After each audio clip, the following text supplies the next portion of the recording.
Hello students, today we will discuss about intensity alternation in Raman spectra. Intensity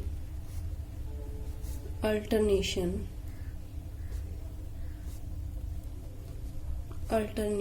in Raman spectra.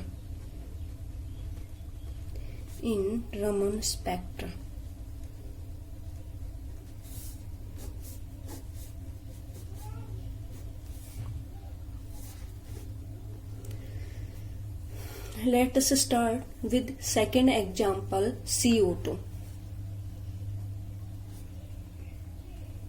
CO2 molecule. देखो भाई, अभी तक आपने पीछे H2 मोलिक्यूल पढ़ा था। H2 मोलिक्यूल का केस पढ़ा था। वो क्या होता था आपका? एंटीसिमेट्रिक वेव फंक्शन देता था, मीन्स वो क्या था? फर्मियोन। ठीक है, यानी वेव फंक्शन साई कैसा होना चाहिए था आपका? एंटीसिमेट्रिक। एक मिनट में रिवाइज कर रही हूँ। H2 में क्या होता था कि भाई आपका जो वेव फंक्शन है वो क्या होता था? Sign e, sign v, sign r, sign n s. ठीक है, यहाँ पे क्या होता था? ये क्या है? फर्मियोन। फर्मियोन में वेव फंक्शन कैसा होना चाहिए? एंटीसिमेट्रिक। तो वेव फंक्शन कैसा होना चाहिए? वेव फंक्शन कैसा था? एंटीसिमेट्रिक। ठीक है, यानी साइन आपका एंटीसिमेट्रिक, साइन ई और साइन वी क्या होता है? सिमेट्रिक वेव फंक्शन होता है। साइन आर किस पे डिपेंड करता है? जे लेवल्स पे। और साइन एन एस हमने क्या निकाला था भाई? 3 सिमेट्रिक वेव फंक्शन आए थे इसके, सॉरी एंटीसिमेट्रिक आए थे, और एक क्या आया था? सिमेट्रिक। ठीक है, तो ओवरऑल इसकी वजह से भी क्या होना चाहिए? एंटीसिमेट्रिक, दोनों की वजह से। ठीक है, तो यहाँ पे हमने क्या निकाला था? 3 एंटीसिमेट्रिक वेव फंक्शन निकाले थे और एक आपका सिमेट्रिक वेव फंक्शन था। ठीक है भाई, और यहां से हमने कंक्लूजन क्या निकाला था? रोटेशनल लेवल्स के बीच ट्रांजिशन कैसा होता था? इसमें क्या होता है भाई? Transition between odd J level rotational levels is 3 times stronger than the between even J values transition. ठीक है, ओड जे के बीच 3 टाइम्स स्ट्रोंगर था। क्यों? क्योंकि एंटीसिमेट्रिक के कितने थे? 3 और सिमेट्रिक क्या था? 1। तो ये ध्यान रखना, सिमेट्रिक वेव फंक्शन की बात करें तो क्या होगा आपका? इवन जे। ठीक है, और एंटीसिमेट्रिक के कोरस्पोंडिंग क्या होता है? ओड जे। ठीक है, समझ में आ रहा होगा। तो ये निकाल लिया था। आज पढ़ेंगे हम क्या? CO2 molecule. CO2 में क्या होता है? इसकी स्ट्रक्चर कैसी होती है? लीनियर होता है। कार्बन एटम कहाँ होता है? कार्बन एटम सेंटर में होता है। और कैसी स्ट्रक्चर होती है इसकी? ऐसी, ये मूव नहीं करता, ओनली ये मूव करते हैं। ठीक है, और सेंटर ऑफ ग्रेविटी रोटेशन की वजह से, इनकी वजह से होती है। ठीक है, ओ की वजह से। तो इस केस में देखो O16 है या ऑक्सीजन 16, इसमें क्या होता है भाई? इसमें आई क्या होता है? 0 होता है। ये क्या, कहां से ये न्यूक्लियर स्पिन कहां से निकालते हो आप लोग? ये भी आपका सेल मॉडल पढ़ा है आपने न्यूक्लियर फिजिक्स में, वहां से ही है। ठीक है, जो सेल मॉडल था वहां पे न्यूक्लियर स्पिन नहीं पड़ी थी, वहीं से आती है ये आई की वैल्यू। यहाँ पे हम सीधे पढ़ रहे हैं। अब देखो, ये आई क्या हो गया? 0। ये इसको क्या बना रहा है? बोजोन। और बोजोन की क्या प्रॉपर्टी होती है कि साइन कैसा होना चाहिए आपका? सिमेट्रिक होना चाहिए। ठीक है, किसके रेस्पेक्ट में भाई? इंटरचेंज ऑफ द पार्टिकल या ऑक्सीजन न्यूक्लियाई। ठीक है, तो यहाँ पे क्या होगा? बोजोन यानी जो आपका वेव फंक्शन होगा ओवरऑल, वो साइन कैसा होना चाहिए? सिमेट्रिक। ठीक है, सिमेट्रिक होना चाहिए। साइन वैसे एक्चुअल में होता क्या है? यहाँ पे sign e, sign v, sign r और साइन एन एस। ठीक है, देखो आई 0 है तो साइन एन एस भी क्या हो जाएगा भाई? Nuclear spin function. यहाँ पे कोई ये एग्जिस्ट ही नहीं करेगा, नो एग्जिस्ट। क्यों? क्योंकि आई क्या है? 0। ठीक है, न्यूक्लियर स्पिन आई की वैल्यू की वजह से आता है। तो यहाँ पे ये फंक्शन तो होगा ही नहीं, यानी साइन क्या क्या होगा? साइन ई होगा, साइन वी होगा, साइन आर। ये ऑलवेज क्या रहते हैं भाई? सिमेट्रिक वेव फंक्शन रहते हैं। यानी किस पे डिपेंड करेगा? साइन आर पे। और साइन आर किस पे डिपेंड करेगा? रोटेशनल लेवल्स पे। अब रोटेशनल लेवल्स भाई इवन होंगे या ओड होंगे? ठीक है, उस पर डिपेंड करेगा। तो अब देखो इस केस में क्या होगा, साइन आर, ये फंक्शन कैसा होना चाहिए आपका, सिमेट्रिक, सिमेट्रिक होगा। तो ये भी क्या होगा, सिमेट्रिक ही होगा। ओवरऑल हमें सिमेट्रिक वेव फंक्शन चाहिए। ये पॉसिबिलिटी कब बनेगी, जब ये भी क्या हो, सिमेट्रिक हो। तो साइन को मस्ट भी क्या होना पड़ेगा, साइन आर को मस्ट भी क्या होना पड़ेगा, सिमेट्रिक होना पड़ेगा। तो अभी मैंने बताया जब सिमेट्रिक वेव फंक्शन होता है तो उसके कोरस्पॉन्डिंग कौन से लेवल्स होते हैं, E1 J, यानी E1 J के कोरस्पॉन्डिंग कौन से होते हैं, सिमेट्रिक, सिमेट्रिक वेव फंक्शन, ठीक है। और ओड जे के कोरस्पॉन्डिंग कौन से होते हैं, anti symmetric, anti symmetric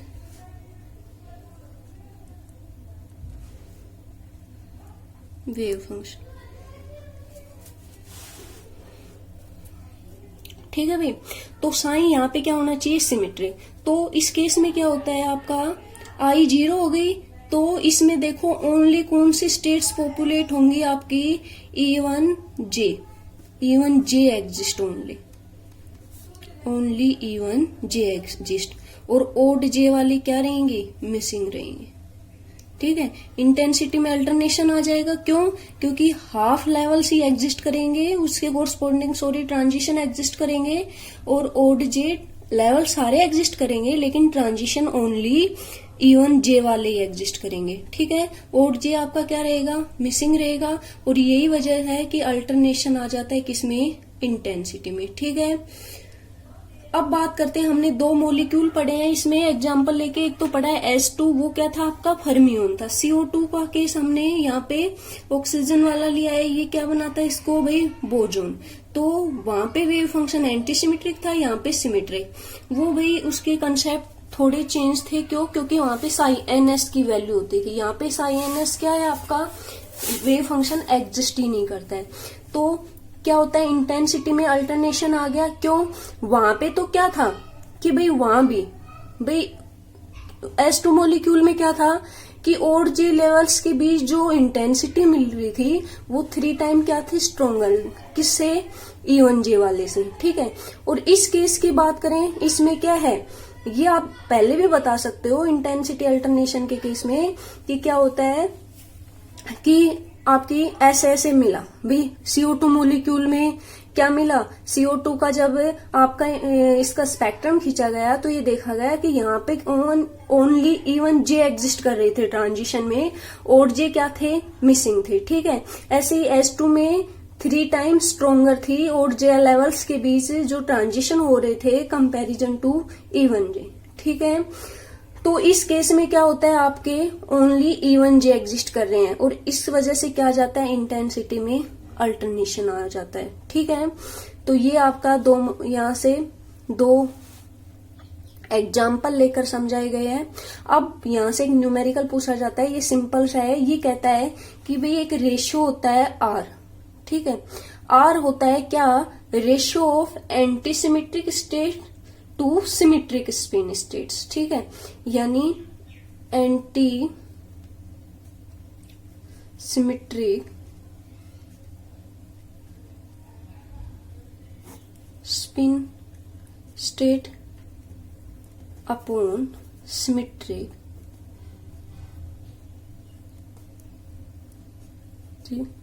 spin state, ठीक है। और ये किसके इक्वल होता है, ये देखो, ये I+1 अपॉन I, ये तो होता है फॉर फर्मियोन। फर्मियोन से समझ गए होगे आप, फर्मियोन मीन्स जिसकी स्पिन कैसी होती है, हाफ इंटीग्रल होती है, ठीक है। और सेकंड होता है R, यही R इसमें भी यही है, वो क्या होता है I, ये जस्ट अपोजिट हो जाता है I+1, और ये होता है फॉर बोसोन।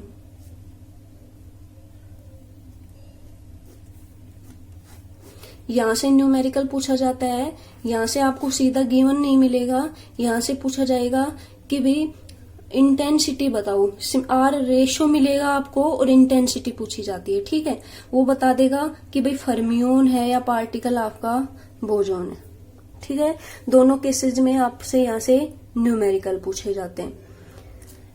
समझ में आ गया होगा। ये टॉपिक आपका कंप्लीट, ये यूनिट आपकी कंप्लीट हो चुकी है, एक यूनिट।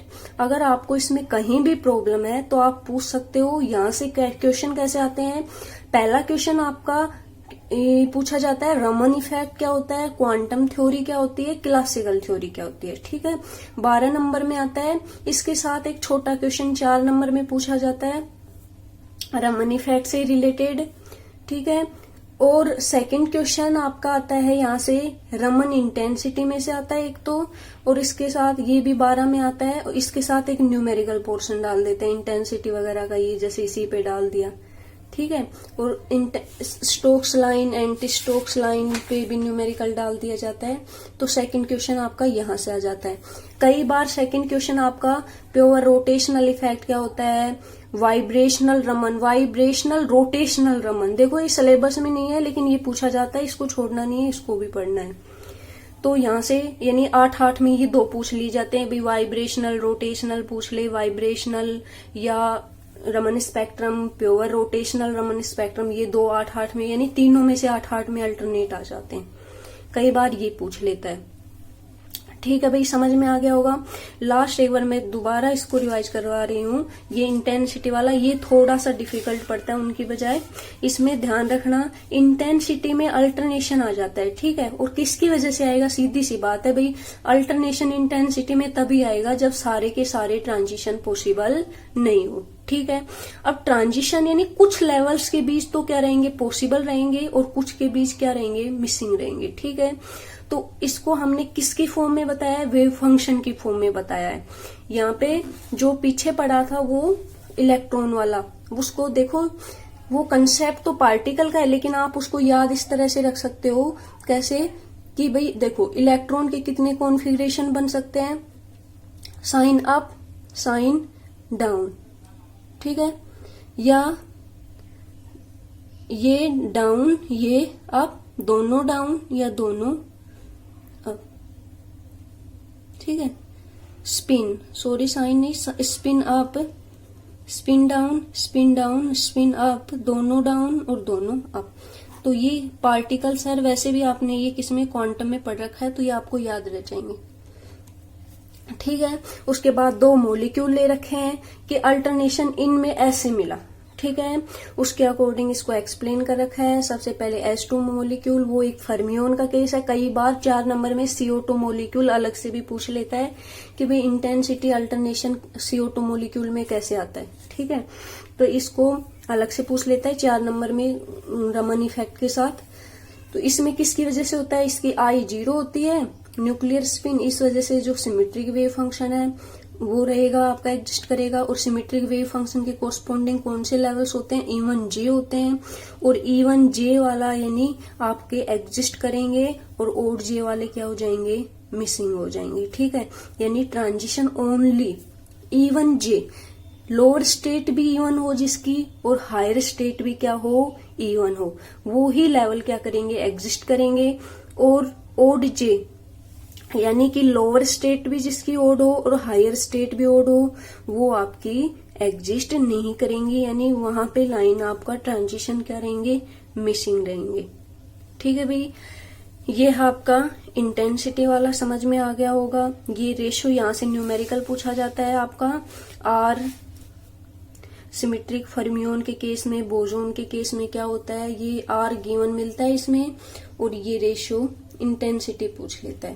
तो एंटी सिमेट्रिक स्पिन स्टेट और सिमेट्रिक स्पिन स्टेट गिवन है, तो उनमें ये वो बताएगा कि आपका पार्टिकल फर्मियोन है या बोसोन है, ठीक है।